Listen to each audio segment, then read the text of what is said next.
Sa video nito mga ka-dreamers, update po tayo sa ating saging plantation. Di ko pa masasabing farm kasi nasa mga boundaries pa tayo. Riverside pa yung ating mga ipinunla ngayon. Kaya pupuntahan natin mula dito sa aming munting kubo-kubo. Aming tinutuluyan ni Mama. Nang makita ninyo gaano kalayo yung perimeter papunta doon sa river side. Let's go!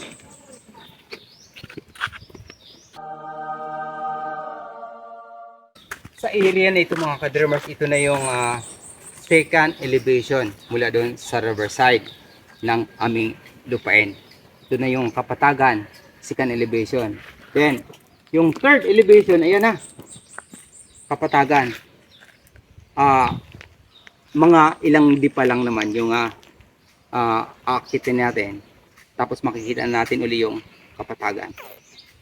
Pero siyempre, dun tayo sa ating subject, yung ating saging. Ano na bang nangyari after August, September, October, November, December, January, February. 6 na buwan na. Kaya dalawin natin. So,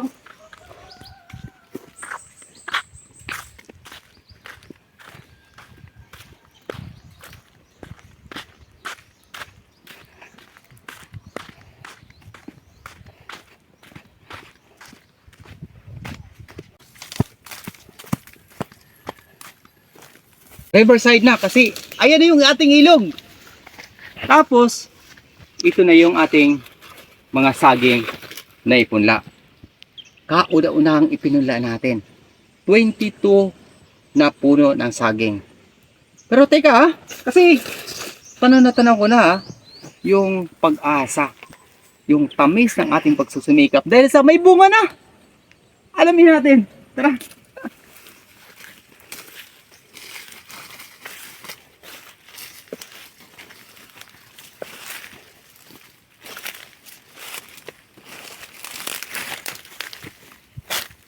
Surprise mga ka-dreamers, ito na yung ating saging. May bunga na sa wakas. First fruit ng ating pagsusumikap. Kung di ako nagkakamali, ito ay latundan. Yung unang namunga sa ating ipinunla. Praise God. Pero ano ba yung mga ipinunla natin dito sa part na to?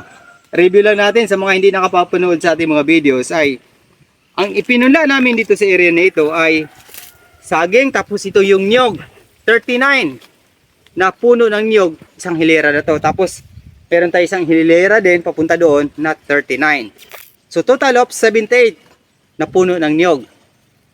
At hindi rin nagpaawat si Mama dahil sa talagang ayan yung kamuting kahoy, napunla rin siya. Meron din tayong ipinunlang tubo. Ayan. Dahan-dahan na sumibol. Ayan na. Pwede na nating tikman to mamaya sakaling pumayag si Mama yung nagpunla. At hindi lang yun. Ito pa mga ka-dreamers. Yung bisol na ipinunla ni Mama ay talagang tuluyang yumabong. At ilang araw na lang to. 45 days ay maaari na po tayong mag-harvest ng bisol dito. Pero di mo na natin gagawin. Hintayin natin dumating yung tamang panahon. Maturity time ng pag-harvest. Para mapakinabangan natin siya ng maayos. Hindi lamang yun mga ka-dreamers. Dahil sa ipinakita ko na yung isang puno ng saging na may bunga na. Hindi lang pala yun. Dahil sa yung kalagitnaan nito ay nagkakaroon din ng bunga. Alamin natin. Tara.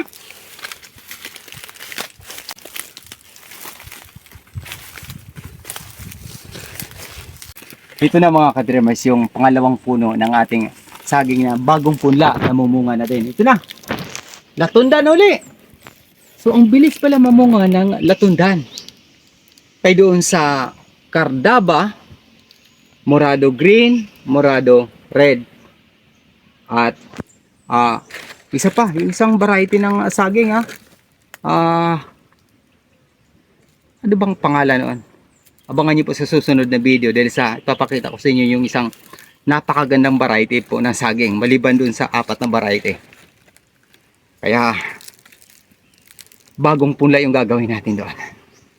Pero mayroon na tayo dito. Ilang puno lang. Kung mapapansin ninyo, ito ay tabla. Pero mga ilang araw na lang to ay mamumunga na din to. Kasi kitang-kita na natin yung tayog at ganda ng pag-usbong ng ating puno ng saging. So, itong hilera na to ay 22 na puno ng saging po yung ipinula natin. Unang batch pa lang yun. Meron pa tayong second batch na ipinula na mas marami. Kaya doon sa mga kababayan ko, taga Mindanao or mga taga Visayas, kung may mga lupain kayo, huwag po kayong mag-alinlangang magsaka. Dahil sa may suporta po yung ating pamahalaan, yung Department of Agriculture, kung di ako nagkakamali dahil sa hindi pa ako nag-apply doon para doon sa ating insurance. Gagayak pa lang tayo sa susunod na mga araw para ibabahagi natin sa Department of Agriculture yung ating mga pananim para matulungan tayo. Pero balita ko, may suporta po yung ating pamahalaan ngayon sa agriculture. Kaya kung baguhan ka pa sa aking YouTube channel, Dreams Visions TV, maaari niyo po akong tulungan sa pamamagitan ng inyong pag-follow at pag-subscribe. At sa inaharap sa aking mga pangitaing panaginip ayon sa Biblia, mga tanda at kababalagan bago ang dakilang araw ng Panginoong Hesukristo. Hanggang sa muli, maraming salamat sa pakikinig at pag-subscribe. Papuri sa Diyos, sa ngalan ng Ama, ng Anak at ng Espiritu Santo. Amen. God bless! Thank you, Lord! Ito na yung ating pinaghirapan itong nagdaang mga araw at buwan. Dahan-dahan na po siyang nagbibigay bunga para mapapakinabangan po natin sa inaharap. God bless!